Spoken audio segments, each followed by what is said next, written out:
Hello, and welcome to Prairie Pulse. Coming up a little bit later in the show, we'll learn a little bit about Project 412 in Detroit Lakes, Minnesota. But first, joining me now is the executive director, or the state director of AARP North Dakota, Josh Askvig. Josh, sorry about that, but welcome to the show. I've been called much worse, John, so no problem. As we get started, tell the folks a little bit about yourself. Sure. Born and raised in North Dakota, been the state director for AARP for going on about 9-10 years now. Been with AARP for 15 years there. I have a broad background in campaigns and elections, having served in elected office, been a consultant for others, but really my job every day is to show up to work and figure out how can we make life better for aging in North Dakota. Okay. For those who may not know, what is AARP? Yeah, AARP is a nonprofit, nonpartisan, membership-based organization. Our mission is to empower people to choose how they live as they age. Really, we spend our days as a state office really doing three things. One, advocating for public policy that positively impacts aging for those age 50 and older in North Dakota. Obviously, we think if it positively impacts those over the age of 50, it's going to positively impact everybody. Two, we do community education and outreach going around the state, and particularly focused in areas where we have a lot of members, talking about what are the issues that they need unbiased information to help them make decisions that are best for them and their family. And then last, we promote volunteerism and engagement in the communities where people live. We know that through volunteerism continues to give folks purpose and help folks stay engaged and age with dignity and purpose. Of course, as I said, you're state director of AARP North Dakota. Do you partner with other states at all, or are they different? Can you tell us a little bit about that? Yeah, I mean, we have state offices in all 50 states, plus the District of Columbia, Puerto Rico, and the Virgin Islands. I still say I have the best job assignment out of all of them, even on days when it's snowing out and whatnot. But we do partner across state lines. I know we do a lot of work, for example, in Fargo, and we partner with our Minnesota office across state lines. We've done webinars with the South Dakota office. But the other partnerships we do is work with other partner organizations and nonprofits and folks that continue to help folks get unbiased information. Yeah. Well, we're here to talk about maybe some big topics. Yeah. First of those being Social Security. It's just a small item on the minds of older adults. It is. And I think everybody knows, but just for the sake of doing this, what is Social Security and what's it used for? Yeah, so Social Security is a program that you pay in through for a lifetime of work. So as you are working, John, and you know a part of your paycheck goes to fund Social Security, and then it's there for you when you reach either age 62, your full retirement age, or age 70. Those are the typical ages that people start drawing Social Security, to provide a basic level of income based on your work history to help folks stay out of poverty. So we know, for example, 40,000 North Dakotans age 65 and older would be in poverty without their Social Security benefits. That's a huge part of the impact, but it's not strictly a social insurance program. It's an earned benefit through that lifetime of work. Yeah. Well, you said seniors, but is Social Security only for seniors? No, Social Security also provides benefits for survivors, so folks who may have had a spouse or a loved one passed away. They also provide benefits to kids in the instances where a parent has passed away and helps provide it. They also provide disability benefits. Social Security also provides disability benefits, so if folks are fully or totally disabled, it pays out benefits as well. Okay. Talking about seniors now, so how can seniors access Social Security? Well, again, that's physically you access it by communicating with the Social Security Administration.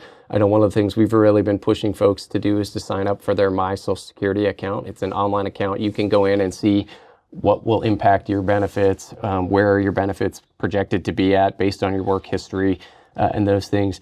But I think it's important to recognize that part of the work we do is to fight for ensuring that folks have that access. There were some efforts to reduce customer service in North Dakota, including in rural areas, and AARP stepped up to the plate here and across the country and said, hold on, making somebody drive 100 miles one way just to get access to benefits doesn't make sense. And so there are Social Security Administration offices in all 50 states. I think there are 4 or 5 in North Dakota today where folks can get access to it.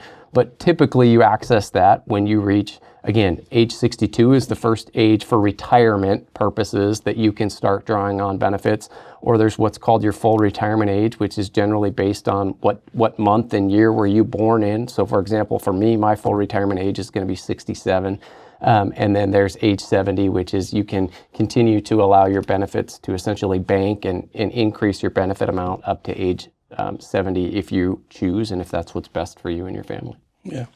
Well, let's talk about some legislation, I guess. Sure. How is the recent federal legislation, Sure. like President Trump's tax and policy bill, known as the One Big Beautiful Bill, Sure. affected Social Security for seniors? Well, there was no direct impact. Now, I think if you're alluding to the fact that there was an expanded tax credit around older adults, we can talk about that. So there's a temporary $6,000 tax credit that allows older adults, I think it's those 65 and older, to claim this credit. It's on top of any other credits that they may be able to add to their benefit, including the standard deduction and whatnot. And it essentially reduces their tax liability by what they typically would have paid. Now, it's been pitched by some wrongly that it's an elimination of federal taxation of Social Security benefits. It is not, but it does essentially eliminate for those under, I think it's $75,000 for an individual, $150,000 for a couple, would eliminate their tax liability. But it is not an elimination of the Social Security taxation. And the way I understand that, or it's written, that is only from 2025 to 2028, at least for now. Yeah, at least for now, it's a 3-year exemption, yes. Okay. So you explained a little bit about what that reduction means, and Yeah. They can get more information in other places. But, Yeah. So who's going to qualify for the reduction? It's typically those going to be age 65 and older. Again, in terms of the exact qualifications, I'd encourage folks, if they're interested in whether they qualify or not, talk to your tax professional, talk to your accountant. They'll be able to get into the nuts and bolts because it is going to depend on your income, your age. There's a whole series of pieces of how that's calculated. Well, I may be asking you so do you have any information for seniors who are looking to retire during that period while it's active? Yeah, if you go to aarp.org/Social Security, there's a whole bunch of information about Social Security, including this topic. In fact, we have a volunteer who's doing a presentation on Social Security benefits later this month, and they were asking about it. And there's a great article that kind of summarizes all of the changes from the One Big Beautiful Bill around this tax deduction. Mm-hmm.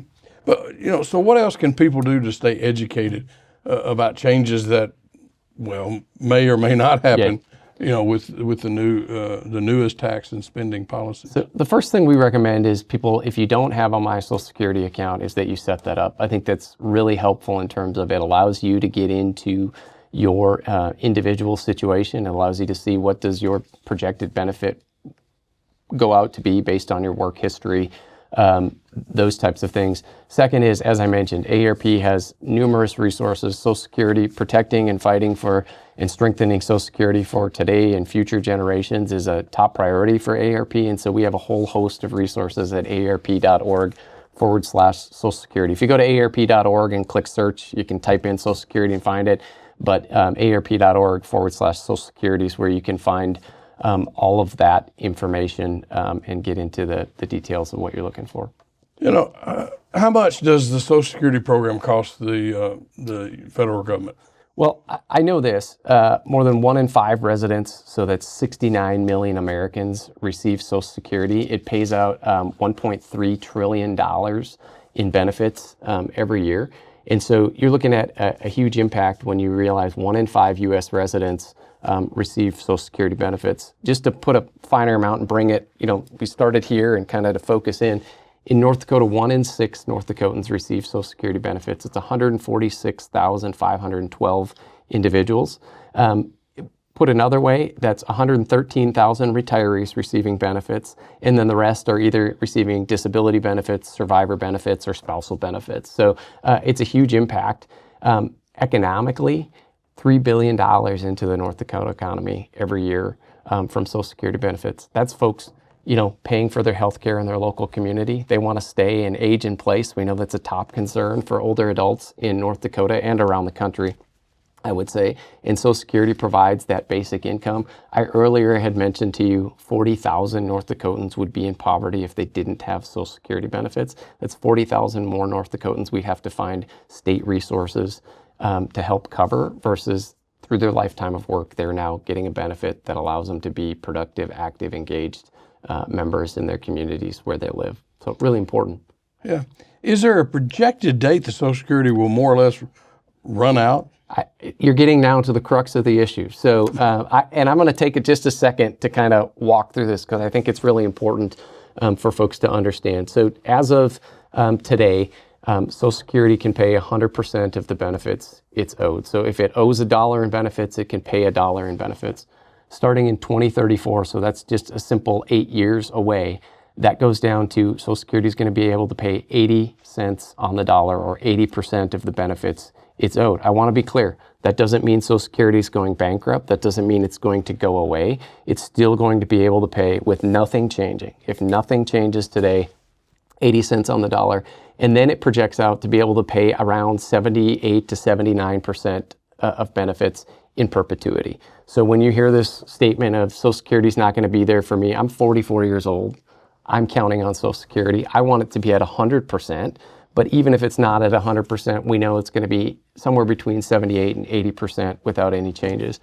The reason I outline all of that is it's really important that Congress start having bipartisan conversations today. Let's not wait till that crisis happens in 8 years. And think about 8 years ago. It doesn't seem like that long ago, and it's going to go by really fast. And so starting to think about how can we find solutions from both sides of the aisle, because it is going to take both sides of the aisle to come together and say, hey, $1.3 trillion, real impacts on real people in North Dakota and across the country. What are we going to do to ensure that 100% of benefits owed gets paid?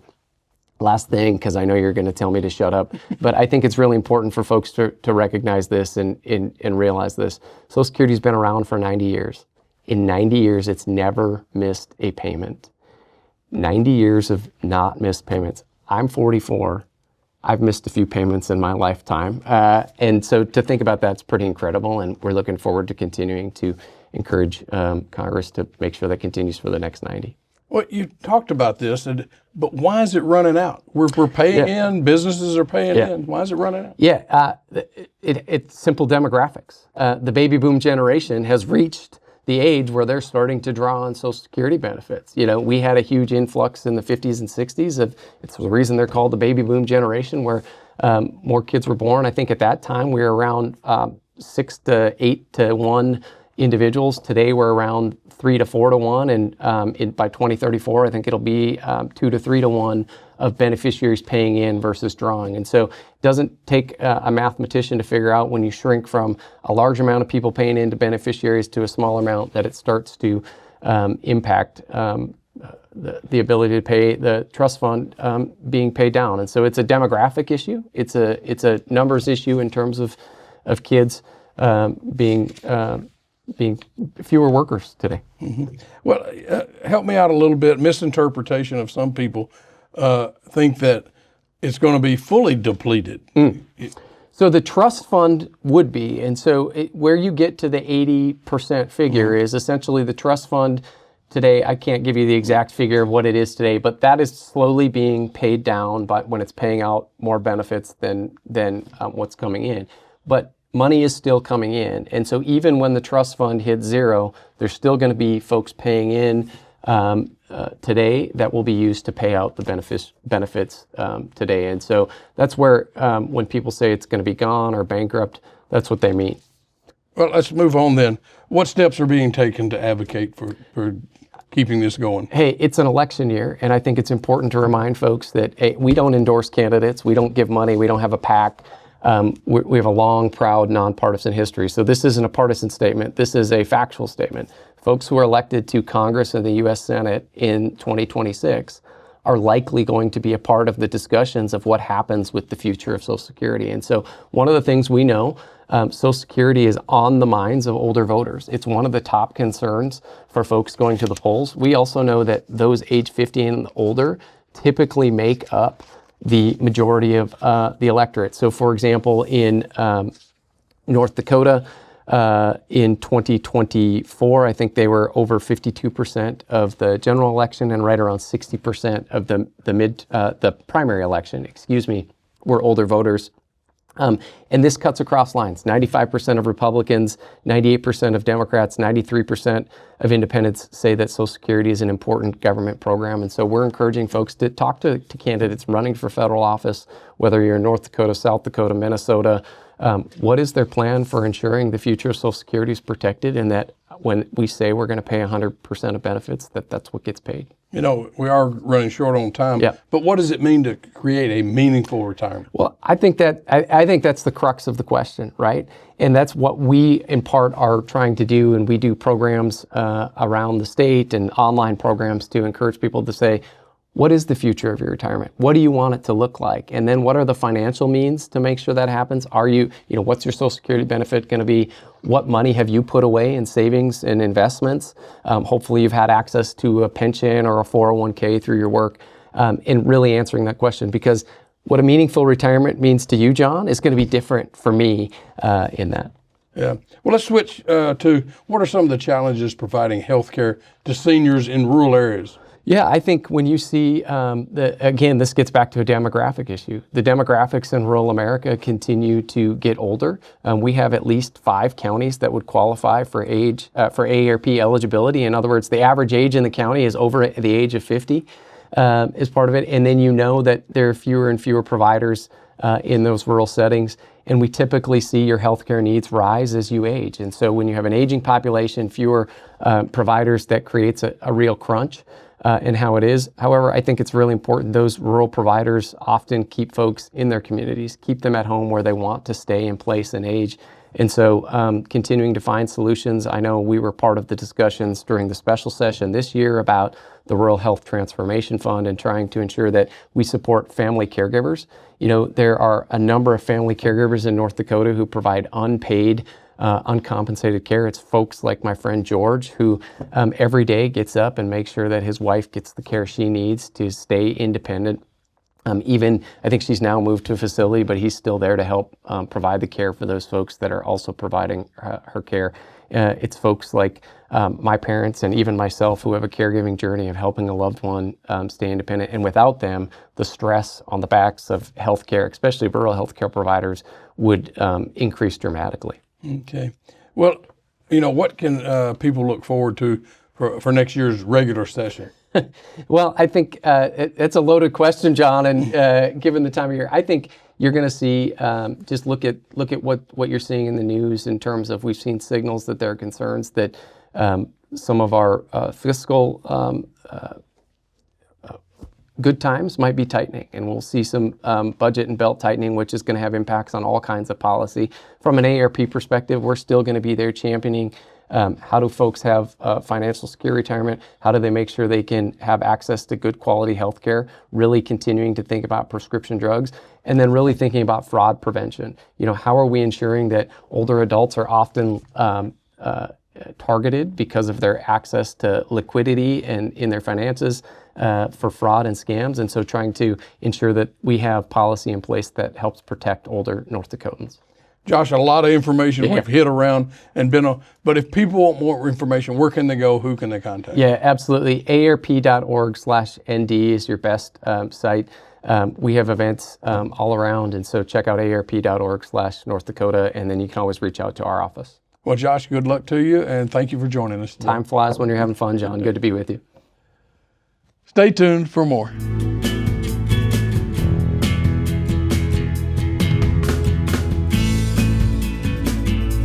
Named after the 412 lakes in the Detroit Lakes, Minnesota area, Project 412 is an organization whose goal is to bring a positive impact to the area. They strive to invest in the community by working with local artists to build exciting features. We are creating joy and spreading joy through art and public trails and nature.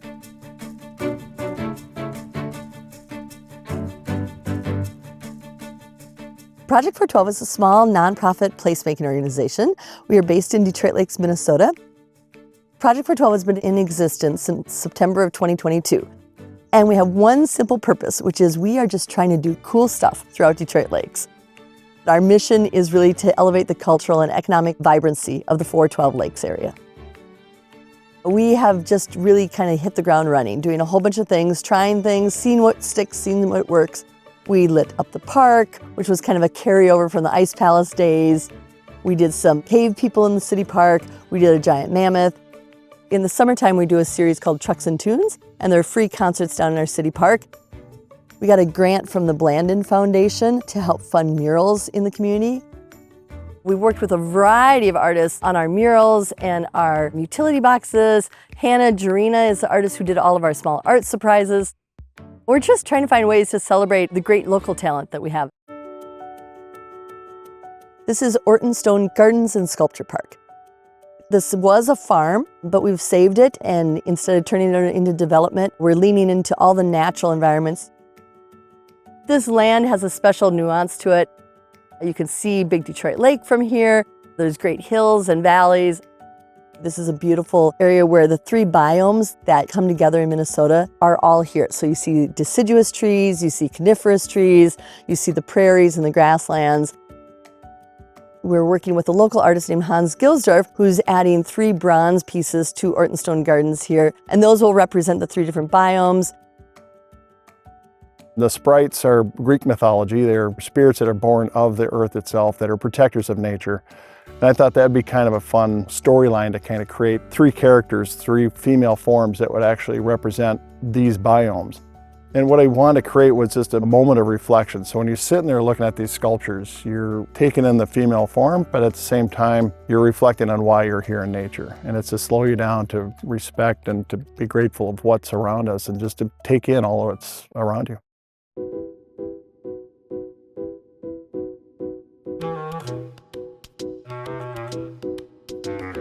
Our first really giant project was the trolls.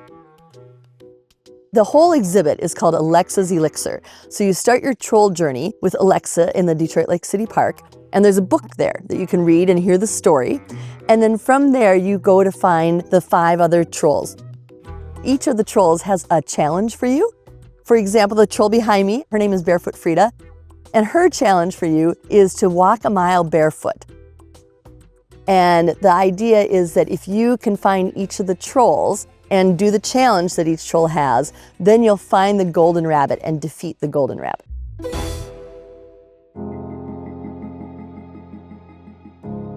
Olga Zimska is a fabulous American-Polish artist, and she does giant, large, natural pieces. She really talks about how landscape informs her art and informs who we are as people. The 3 pieces that are here right now are called Here, Strata, and Ona. They are just wonderful pieces. You can stand there, you can talk about them, you can just be in their presence and kind of feel the message that she as an artist was trying to convey. Charlie Harper was an illustrator, a really prolific artist in the 50s and 60s and 70s. There's 13 of his pieces in Ortonstone Gardens. There's another 27 of his pieces at the Becker County Museum. His pieces are really fun. They're whimsical. He talks about the animals and makes them almost like characters. So we also added here out at Ortonstone Gardens a story walk about one of his books that highlights his illustrations, written by Zoe Burke, called What's in the Woods. Jim Dolan is an artist out of Montana, and we commissioned him to do a piece called Togetherness. It's in honor of our friend Mark Knutson, who passed away a couple of years ago. It's 2 horses. They are overlooking Detroit Lake. When the sun is setting, they just glow. They're just beautiful pieces. We're still trying to figure out the economic impact, but we know very, very conservatively that we've had over 100,000 visitors to see the trolls. And coming here to Ortonstone Gardens, it's probably been about another 30,000 just this summer. We know that people are staying in the hotels, they're buying gasoline, they're eating in our area restaurants, they're doing some shopping downtown. And so we know the economic impact, it is making a difference. This Detroit Lakes area is extraordinary. I mean, the people here are great, they're creative, they're resilient, They come up with really fun ideas and they embrace different things. And I love that what we've thrown out for Project 412, the community has just been like, yeah, we want trolls. There's so many different reasons art makes a difference. And I really want to encourage people to know that art is everywhere. It is in nature, but it's also in a sculpture that somebody makes. It really has made a difference in Detroit Lakes, and we see that in other communities around the country and around the world. Art is everywhere. Art is everything.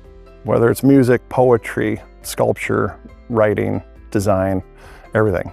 Public art actually helps calm people down, helps them slow down, helps them appreciate and have respect and passion for their own communities. But what this is going to grow into become is something I think that's bigger than any of us combined, because it's just a project that speaks of our community, the power of our community, and the abilities of what our community, when it comes together with an idea, great things happen. Well, that's all we have on Prairie Pulse this week, and as always, thanks for watching.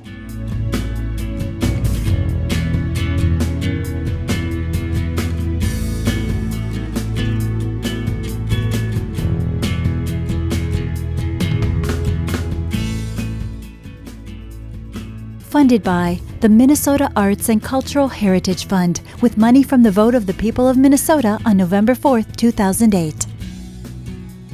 And by the members of Prairie Public.